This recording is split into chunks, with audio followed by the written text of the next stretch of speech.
We all learn it pretty early on. An apple falls from a tree, planets go around the sun. Gravity pulls things together, right? It feels like one of the most solid, fundamental truths about how the universe works. But what if that's only part of the picture? The big idea we're going to dig into today is this. Maybe gravity isn't a fundamental pull at all, but actually the absence of a universal push. A recent paper is throwing out this really fascinating challenge to a core assumption, and it proposes a pretty radical new way of looking at space-time itself. So let's get into it. And this, right here, is the question at the very heart of this work. It's a big one. So just for a minute, try to set aside everything you think you know about gravity being this purely attractive force. And instead, ask yourself this. What if the natural, default state of space-time itself is to expand, to kind of push things apart? And the familiar gravity we feel every day is just a localized exception to that rule. So here's how we're going to break this down. First, we'll unpack this idea of a repulsive universe. Then we'll look at how something so huge could be hiding in plain sight. After that, we'll dive into something called the void test, which is designed to actually find it. And just as important, we'll talk about how you'd prove this idea wrong. Finally, we'll get into why this is being framed as a wedge and not a full-blown theory just yet. All right, let's jump right into the deep end. The entire idea here really hinges on one single powerful claim about what space-time is fundamentally doing in the absolute emptiest parts of the universe. Okay, so here it is, the core postulate, and it's really precise. It's saying that as you get to places with almost no energy or matter, as the density goes to zero, space-time itself defaults to a repulsive curvature. Now this completely flips our usual thinking on its head. It means attractive gravity isn't the default rule, it's the exception. It's just a localized effect that happens in dense places, like, our solar system, where this fundamental repulsion gets squashed. Now, it is absolutely critical to understand this next part. When the paper says repulsive, it's not some metaphor for a new mysterious pushing force. No, it's a technical term, straight out of general relativity. All it means is that the natural paths objects take through spacetime, what physicists call time-like geodesics, have a tendency to spread apart from each other. So imagine two marbles rolling on a curved surface that's shaped like a saddle. They're just rolling straight, but the geometry of the surface forces them to diverge. It's the geometry itself doing the work. So you really have to separate our everyday intuition from the actual physics here. Our gut might picture some weird pushing force, but what the paper is describing is way more subtle. It's baked right into the geometry of space-time. This isn't some brand new force of nature. It's a claim about how space-time behaves in the emptiest places, causing what's known as defocusing in geodesic congruences. And look, these are concepts that come from the standard toolkit for working physicists, tools like the Ricci-Hurry equation and geodesic deviation. This is all happening within the known language of relativity. Okay, so if the universe has this fundamental repulsive baseline, that begs a pretty immediate and very obvious question, right? Why on earth do we feel gravity as a pull? Why are my feet planted on the floor right now? Well, the paper proposes a pretty elegant minimal model to explain how this fundamental repulsion could be hiding right under our noses.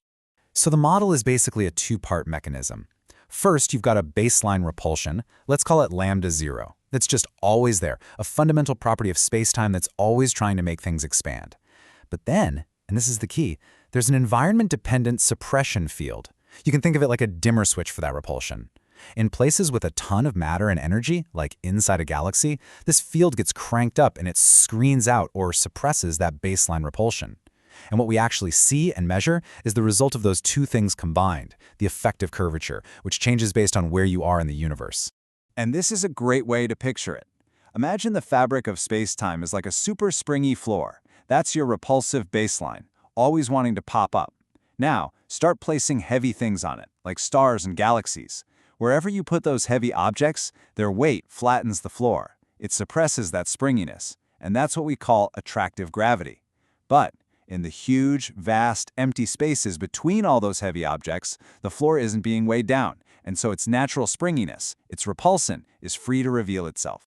Look, this is a really cool idea, but in science, ideas live and die based on whether you can actually test them. So how could we possibly find evidence for this? Well, the paper lays out a really clean observational test that uses the biggest and emptiest structures in the entire universe as a giant natural laboratory. So if you want to go looking for a repulsive baseline, where do you look? You go to the place where the suppression effect is weakest. And that means you have to go to the absolute emptiest places we know of, cosmic voids. We're talking about these colossal, incredibly underdense regions that sit between the great cosmic web of galaxies. If this whole idea is right, it's here, in the profound emptiness of these voids, that the true repulsive nature of spacetime should start to peek through. Now, to turn this into a real scientific test, you need a specific number, something you can actually measure, and the paper defines just that. It's called the void contrast parameter, or epsilon void for short. All it is a measure of how much stronger the effective vacuum energy is inside a super empty void compared to the average for the whole universe. It's pretty simple. If spacetime is more repulsive in these voids, this number should be positive. If it ends up being 0 or even negative, then the whole idea is in big trouble. And this gives you an idea of the kind of signal astronomers would actually be searching for. But it's really important to read the fine print here. This diagram is not predicting the exact shape of the signal you'd see. Think of it more like a targeting graphic. The horizontal lines are just showing the potential strength, or amplitude, of the signal they're looking for. Are we talking about an effect that's 1 in 1,000, 1%, 10%? This is what tells observers how sensitive their measurements need to be to either find this thing or definitively rule it out. And here is the actual battle plan. This isn't just wishful thinking, it's a concrete step-by-step research program. You start by mapping out all the voids using data from big galaxy surveys.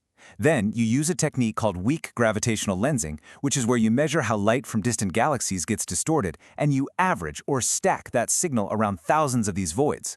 From that big stack of data, you can then try to measure that key number, epsilon void, while being super careful to control for anything else that might fake a signal. And finally, you do cross-checks and run null tests on random points in the sky just to be absolutely sure you're not fooling yourself. Okay, now we get to what might just be the most important and, frankly, the most respectable part of this whole proposal.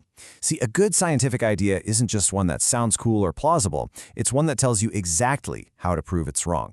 And this paper puts its own falsifiability right up front. So the paper lays out these very clear, explicit failure conditions. If astronomers go out and do this whole experiment, and they find that epsilon void is basically 0 once you account for the measurement errors, then the idea is disfavored. Game over. If they find the signal has the wrong sign, meaning voids are actually less repulsive than the average, well, that's even worse for the idea.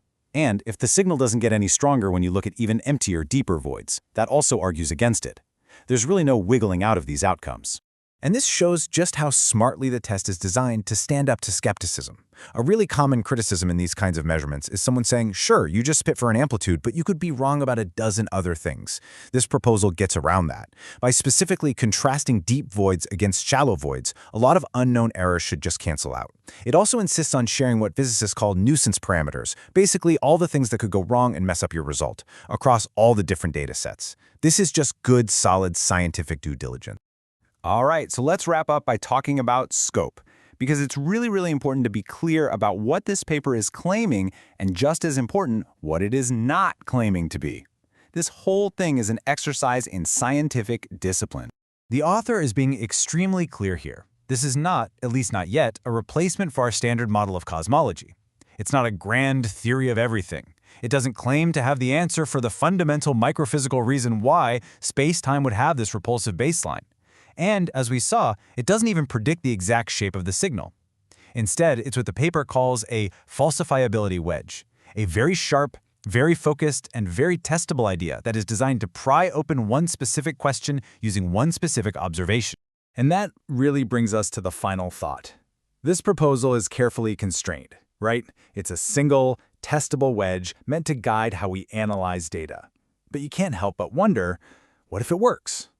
What if astronomers do this test? They stack the data from thousands of these cosmic voids, and they find a faint but persistent signal that space-time in those empty regions really is more repulsive than everywhere else. If that wedge finds a crack, what other doors might it open in our understanding of gravity and of the entire cosmos?